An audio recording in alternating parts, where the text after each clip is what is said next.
Por si las moscas, hoy vamos a hablar de un clásico que se publicó hace 70 años. Es un libro brillante a partir del cual vemos ahora el mundo. Se trata del libro El segundo sexo de Simone de Beauvoir. Y me acompañan para hablar de este tema Marta Lamas. Hola. Gabriela Cano y Sandra Barba. Hola. ¿Cómo están? Bien, gracias, Guillermo. Vamos a comenzar hablando sobre 1949 y la época, digamos, en que Simone de Beauvoir decidió escribir este libro. ¿Qué es lo que estaba pasando? ¿Qué contexto hubo? Bueno, era después de la Segunda Guerra Mundial. Había en Francia una efervescencia con el existencialismo. No se hablaba de feminismo, aunque las mujeres habían avanzado muchísimo en el terreno, en el sentido de ocupar trabajos y de tener un protagonismo político. Y cuando aparece el libro de Simone de Beauvoir, que viene a reelaborar lo que Merleau-Ponty había planteado de que el cuerpo no es un dato biológico, sino que es una construcción histórica, ¿no?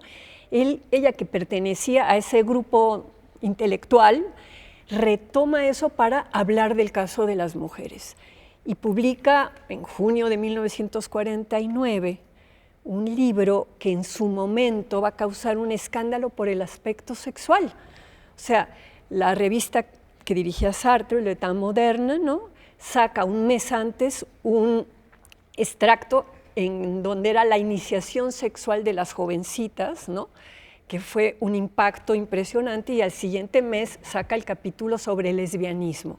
Y eso va a generar una reacción. Por ejemplo, el escritor Mauriac, en el periódico Le Figaro, hace un llamado a los jóvenes para que condenen ese libro como pornográfico. Albert Camus, por ejemplo, va a decir que es un libro que pone en ridículo a los hombres franceses. O sea, va a generar un escándalo en su momento, porque nadie hablaba no tanto de feminismo, sino de sexualidad. Y un poco esa va a ser la fama primera del segundo sexo. Va a ser cuando los editores de Knopf en Estados Unidos deciden comprar el libro, lo compran pensando que es un manual tipo Kinsey, una cosa así de sexo. Oye, del contexto, a mí me parece muy importante hablar no solo de las mujeres y de lo político, sino de lo filosófico. El existencialismo en el que Simone de Beauvoir participa y al que contribuye es una filosofía de la existencia, donde se establece que cada ser humano es responsable de su vida, de su destino, de su devenir, de su destino, que no hay un destino determinado. Esto es importantísimo, por Dios ni por la naturaleza, sino que existe la libertad humana. Y Beauvoir lo que hace es que esto lo centra en las mujeres. La anatomía femenina no define el lugar de las mujeres en la sociedad. Y estaba yo releyendo El segundo sexo antes de venir al programa, y ella insiste mucho en la relación entre hombres y mujeres. Dice, es que la anatomía de las mujeres no define ni el lugar de las mujeres en la sociedad, ni sus capacidades, pero tampoco la de los hombres. Entonces, se nos pierde con esto del escándalo sexual, del escándalo que efectivamente, como bien dice Marta, provocó el libro. Eso ha como borrado la profundidad filosófica, y a mí me lleva a pensar que El segundo sexo no solo es un libro clásico del feminismo, es una obra clásica del siglo XX, de la filosofía occidental del siglo XX. Tiene una parte etnográfica, tiene una parte antropológica, tiene una parte histórica, tiene una parte filosófica. Sí, es un fundamento filosófico. Tal vez, Sandra, bueno, una de las ideas más interesantes del libro es que, la mujer dice no nace sino se hace, y eso quiere decir que el género en general no se nace como un género, sino se hace el género. Sí, a mí me parece muy curiosa esta efeméride, sinceramente, porque ayer yo estaba pensando, bueno, creo que es una efeméride que nunca se nos escapa, ¿no? En editoriales, en revistas, en la tele, se cumplen tantas decenas de años de Simone de Beauvoir. Pero me parece curioso porque siento que realmente no citamos directamente el texto, ¿no? O sea, no es una feminista que estemos citando. Más bien, citamos esta frase célebre, la que acabas de citar. Acabo de citar, sí, sí. La mujer, no sé, no nace, se hace. Pero no realmente el pensamiento filosófico, como dice Gaby Cano, o como su revisión historiográfica, ni siquiera como lo anecdótico o el desarrollo de la psicología, por ejemplo. Entonces, me parece muy curioso que, digamos, ese pensamiento un poco, quizá ya fue tan asumido que no lo citamos, o quizá ya producimos el conocimiento de otra manera, digamos, de una manera más especializada. Es un libro bastante particular. O sea, a veces es un ensayo, a veces es un ensayo personal, anecdótico, a veces sí es filosófico y se mete muy duro con Hegel, ¿no?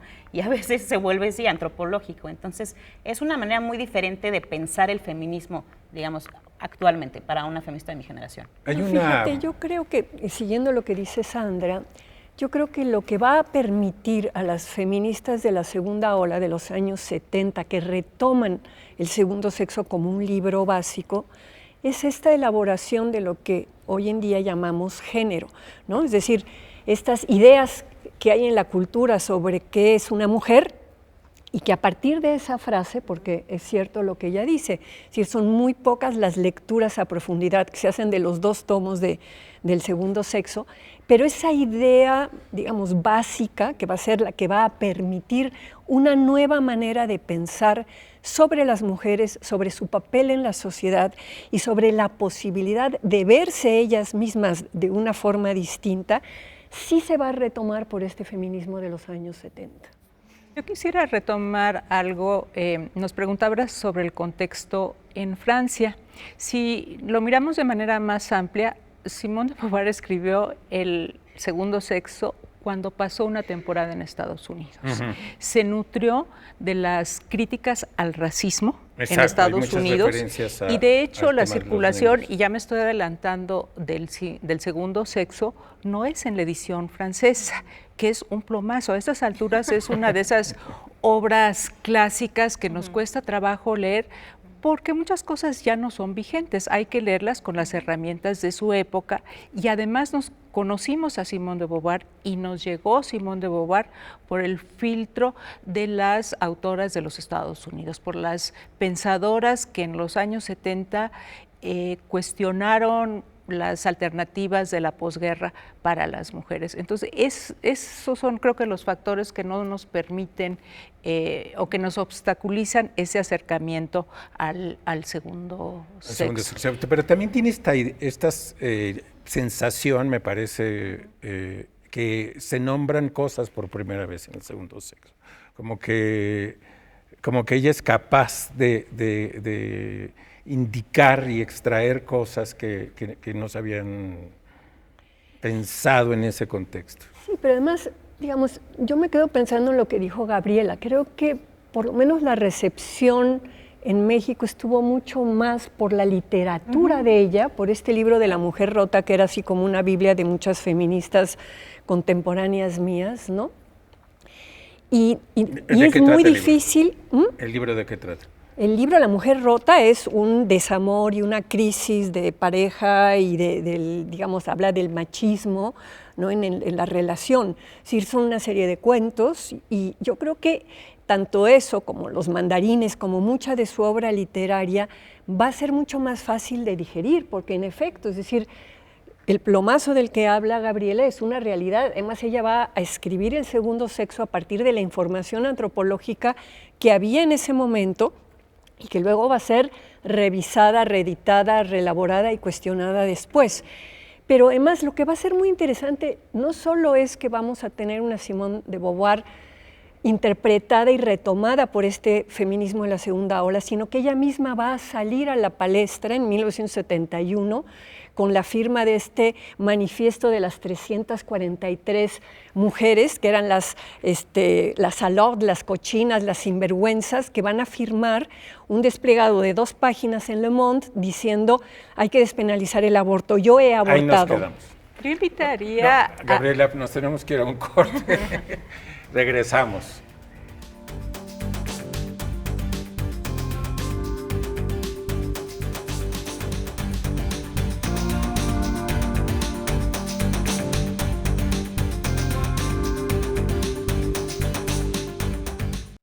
Por si las moscas, estamos de regreso. Interrumpimos a Gabriela Cano.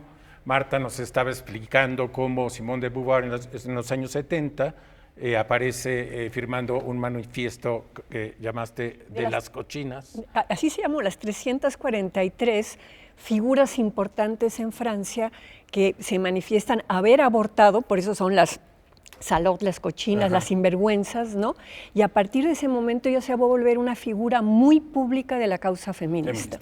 Gabriela, ¿qué querías decir? Yo invitaría a leer las conclusiones del segundo volumen de El segundo sexo, porque ahí sí hay vigencia, porque ahí está el planteamiento filosófico de los riesgos de la libertad para las mujeres. Eso creo que no se ha perdido, no ha perdido la actualidad de alguna de la información histórica y antropológica, y efectivamente con la frase la mujer no nace, sino que se hace, lo nombra muy bien Simone de Beauvoir, lo que hoy entendemos como género. Y volviendo al paralelismo con el racismo en Estados Unidos, es decir, no hay datos en el cuerpo de las personas como el color de la piel o la anatomía genital que definan su ser, su existencia, y es responsabilidad, esta es la propuesta ética del existencialismo feminista de Simone de Beauvoir, hay una responsabilidad subjetiva de hombres y mujeres de asumir la libertad con su felicidad, pero también con sus riesgos. Es algo difícil. Y además de las conclusiones del segundo sexo, mi obra para entrarle a Simone de Beauvoir es Las memorias de una joven formal, que es su autobiografía como una niña de una familia acomodada en Francia y lo que significa para esa joven formal de una familia católica asumir los riesgos de la libertad. Los cuentos de la mujer rota también ampliamente recomendables, es ficción filosófica, a mí me cuesta la ficción filosófica y la autobiografía pues es muy bonita, las dos obras. Yo sí quiero como retomar algo acerca de, bueno, en mi experiencia leer Simone de Beauvoir, creo que a pesar de que no se le cite en los descubrimientos biológicos, porque obviamente eso ya pasaron 70 años, ¿no? O antropológicos, y si las hordas se portaban de cierta manera y cuándo empezó realmente la división sexual, todo eso quizás uno puede prescindir de ello, pero a mí me parece, lo que realmente me parece genial de Simone de Beauvoir es como su ambición de recorrer toda la cultura, todo el pensamiento y decir dónde las mujeres somos diferentes, dónde nuestra situación se vuelve específica y oprimida, ¿no? Y discriminada. Bueno, ella no usa la palabra discriminada, pero nosotros la usaríamos. Y que recorra la ciencia, la biología dura, algo que todavía se hace, y se hace muchísimo, es algo padrísimo de hecho, ¿no? Hay muchas feministas revisando la biología y la ciencia para ver cómo la ciencia es sexista o lo fue, ¿no? Que recorra la historia con tanto detenimiento, que recorra los mitos, la literatura, etcétera. Digamos, un poco lo que le choca a Chumel Torres y a muchos antifeministas es, bueno, ¿y por qué se quejan de todo, no? Hasta de la música, ¿por qué no hay músicas? Y ahí van y se quejan. Bueno, yo creo que eso se lo debemos en gran parte a Simone, que en cada aspecto de nuestra sociedad se dedicó a ver dónde las mujeres estamos en una posición pues inferior, ¿no? ¿Tu experiencia de la lectura? Bueno, mi mamá lo leyó antes que yo y me lo pasó, wow. Y yo en el primer momento... ¿En qué año? Pues que será a finales de los 60 o a mitad de los 60, ¿no? Mi madre era muy francófila. Y yo lo voy a leer ya como feminista de la segunda ola, muy por el camino que señaló Gabriela, ¿no? Cuando las Kate Millett y la Juliette Firestone y toda esa primera ola retoma los planteamientos. A mí, la verdad, me conmueve y me gusta también por su vida, porque para mí se vuelve un paradigma de que puedes tener una vida libre, la autonomía en función de tu trabajo, el no casarte, el tener un compañero, pero darte permiso de los amores contingentes y los amores, digamos, necesarios, ¿no? Entonces, para mí, digamos, yo descubro el Simone de Beauvoir como obra ya mucho después, ya como antropóloga, yo te diría que en los años 90 hago una segunda relectura en donde sí me pasa lo que dice un poco Sandra, hay cosas que como antropóloga me chocan, pero me alucina, digamos, la forma en que ella quiere abarcar una explicación muy totalizante. Y es un libro que que sí hay que leer, que es un clásico. Me parece muy bueno el camino que sugiere Gabriela de entrar por las conclusiones, ¿no? Y yo creo que el entender la figura de Simone de Beauvoir, qué hizo, cómo se volvió una figura paradigmática para las feministas, no solo por lo que escribió, sino por cómo vivió. Hay una entrevista que le hace el propio Sartre, donde le dice, ¿y qué se siente ser una mujer de letras? Y ella dice, bueno, es muy distinto ser un hombre de letras. A usted nadie le está preguntando por qué no tuvo hijos, ¿no? Y a mí todo el tiempo me preguntan por qué no quise tener hijos, ¿no? Entonces es decir, las entrevistas después y su relación, por un lado con Sartre y luego con Claude Lanzmann, a mí me sirvieron en lo personal muchísimo para un posicionamiento afectivo y político. Gabriela, tu lectura. Mi lectura, ¿Cómo fue? Yo leí una edición de bolsillo en inglés que tenía una portada medio pornográfica, como a finales de los 70, cuando yo iba en prepa. Y pues no, se me hizo así como algo muy fuerte. Y después entendí que la edición en inglés tuvo una mayor circulación, mucho, y es la que impactó, porque el editor de los Estados Unidos le recortó el 25%, entonces hizo una obra de un volumen y pues más legible. Más legible. Y yo no diría que empezáramos, bueno, sí empezar por las conclusiones, pero no me dirigiría solo al público lector, sino a los editores. Ahora que hacemos ediciones chiquitas, publiquemos las conclusiones del segundo tomo con una buena introducción para empezar a leer directamente a esta obra clásica del pensamiento occidental del siglo XX, sin dejar de hacer una crítica pues sí llamaríamos poscolonial. Simone de Beauvoir vino a México a divertirse, a visitar los barrios bajos y a ser libre en un mundo salvaje y exótico como México, ¿no? No perder de vista esto, de lo que ella consideraba que era el mundo mexicano, no tuvo cero interés por establecer un diálogo intelectual con sus lectoras de la época, que era Rosario Castellanos. Su primera y mejor lectora es sin duda Rosario Castellanos, que sintetiza.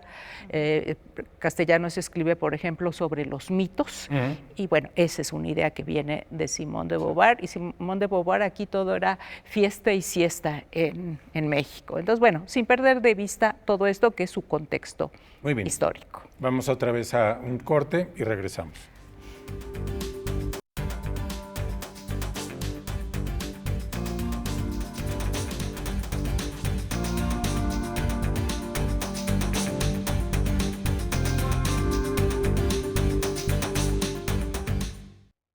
Estamos de regreso en Por si las moscas. Estamos hablando del Segundo sexo de Simone de Beauvoir, que cumple 70 años de su publicación. Y antes de la interrupción estamos hablando de la lectura personal que cada una de las invitadas ha tenido sobre el libro. Sandra. Sí, yo creo que mi experiencia es muy diferente a la de Marta y Gabriela Cano, porque la verdad es que yo, cuando yo empecé a interesarme en el feminismo ya estaba institucionalizado de alguna manera. Cuando dice institucionalizado, o sea, ya estaba dentro de la universidad y ya estaba dentro de diplomados, ya, sí, o sea, no eran, o bueno, estaba mal visto, pero no tan mal visto, ¿no? De hecho, Marta fue mi primera profesora feminista, ¿no? Y en su temario no estaba Simone de Beauvoir, el segundo sexo. Entonces yo no lo leí ahí, ¿no? Claro. O sea, yo lo leí por fuera preguntándome, bueno, ¿y qué es este libro que no está en mi temario, pero pues todo el mundo habla de él, ¿no? Y sí, al principio dije, bueno, ¿qué es esto? ¿Qué cosa tan extraña?, ¿no? Entonces yo lo leí por fuera. A mí me parece muy curioso que haya una, digamos, o sea, a pesar de que encuentre el valor y que pueda comprender, por ejemplo, la segunda ola o cómo pensamos en este mismo momento en redes, que cualquier cosa que preguntamos la pasamos por el feminismo, a mí me parece muy curioso el efeméride porque para mi generación no fue, digamos, wow, descubrimos el feminismo a través de Simone de Beauvoir. La verdad, yo creo que para mi generación al menos fue mucho más importante Butler, por ejemplo, Gender Trouble, ¿no? Y no sé si en 10 años digamos, ay, son los 40 años, ¿no? Del libro de Gender Trouble, ¿no? Y de Butler y no de Simone. O sea, sí, para cuando yo ya tenía 20 años, pues ya había muchísimas más mujeres que tenían una vida soltera, libre, sin pareja, varias parejas, ¿no? Lesbianas, etcétera. Entonces, sí fue más bien, digamos que sí es más distante, creo, para mi generación, ¿no? Sabemos que es algo muy importante y la situamos, pero no tuvimos esta experiencia vivencial de, wow, qué fantástico, sino más bien tratamos de ver dónde embonarlo, creo. Hasta el otro día quería preguntar en Twitter, ¿quién realmente ha leído Simone de Beauvoir? ¿Quién? ¿No? Y creo que muchas no, pero está bien, ¿sabes? O sea, creo que más bien ya se asumió en la cultura y está bien, digamos, que no la leamos tan a fondo, ¿no? Les voy a hacer una pregunta contextual. Han hablado de olas de feminismo. ¿Podría alguna de ustedes explicar a qué se refieren? Gabriela. Pues es una manera de organizar las épocas del feminismo. Y también existe la primera ola, o se ha señalado que existe esta primera ola, que sería como las movilizaciones por la igualdad política, por el sufragio femenino, y la segunda ola que se refiere a las demandas por el cuerpo, como la despenalización del aborto, la sexualidad. Es una estrategia para organizar el tiempo, como hablar de periodo clásico, intermedio y actual. También es una manera política para decir, no, pues yo soy la 18ª ola y yo empecé algo. Entonces, bueno, es algo que se usa mucho y que hay que usarlo como una herramienta, pero con cuidado. Muy bien. Críticas al libro. Han hecho ustedes algunas críticas, sobre todo respecto a las fuentes antropológicas o las fuentes históricas que utiliza Simone de Beauvoir. ¿Qué más? Digamos, si vemos la crítica no solamente como un ejercicio de señalar errores, sino también entender en qué momento es hecha una obra, yo sí tengo una crítica muy positiva, es decir, a mí una de las cosas que más me gustó es la manera en que ella mezcla su experiencia personal, muy autorreferente, muy mujer occidental de una época, pero los términos personales en los que ella habla con el conocimiento, ¿no? Es decir, el hecho de que el mismo libro esté dividido en los mitos primero y luego la experiencia vivida, te da una cosa muy original y que hace a la larga muy interesante la lectura, aunque hay de repente etapas difíciles o farragosas, porque habla de, no sé, la del rama... derecho romano. No, del derecho romano, de la rama dorada de Fraser, de toda una serie de cosas, pero los comentarios en donde ella se posiciona y dice lo que piensa al respecto con toda digamos, su capital social, cultural y político, yo creo que eso es una de las razones por las cuales sigue siendo una lectura vigente. No es una lectura a lo mejor fácil, pero es una lectura muy vigente y que hasta el día de hoy aporta y enriquece muchísimo. Gabriela. Yo creo que debe leerse en un contexto crítico del entorno con sus limitaciones, por ejemplo, su mirada occidental, su relación con Estados Unidos, y no solo en los programas de feminismo o en los, sino como parte de la historia de la filosofía, así como podemos leer a Platón, creo que en la prepa uno lee a Platón y pues hay muchas cosas que no entiende y es un autor que sigue siendo vigente porque es un clásico de nuestra cultura. Simone de Beauvoir tiene un lugar dentro de la historia de la filosofía del siglo XX. Casi diría yo que es una de las filósofas más conocidas, filósofas de las personas que escriben filosofía, de los autores y autores de filosofía más importantes y que nos sigue diciendo cosas. Sandra, ¿qué dirías? Yo diría esto. Me parece que a veces nuestro debate público se concentra demasiado en el liberalismo o ciertos tipos de izquierda, ¿no? Tenemos una manera de entender lo público que está dominada por ciertos discursos. A mí me gusta leer a Simone de Beauvoir porque es muy distinta a lo que domina ahora, ¿no? Esta perspectiva es existencialista, ¿no? Y querer abarcar varias cosas, los mitos, la biología, todo. Digamos que es una manera muy diferente de acercarse al mundo que para mí es refrescante, ¿no? Y creo que también es muy importante. De repente nos clavamos mucho en política pública y todo tiene que ser un esfuerzo de redistribución de la riqueza y de las oportunidades, ¿no? Y todo tiene que ser una demanda de reconocimiento y etcétera. Entonces, de repente salirse de eso y leer algo completamente distinto, para mí la verdad es maravilloso, es una gran oportunidad. ¿Qué lee tu generación? Mi generación, híjole, creo que mi generación tiene una sobredosis de feminismo. No, es que ya hay de todo, hay una feminista ahora millennial que habla del amor y hay libros de autoayuda y hay libros cómicos y ahora hay muchísimo.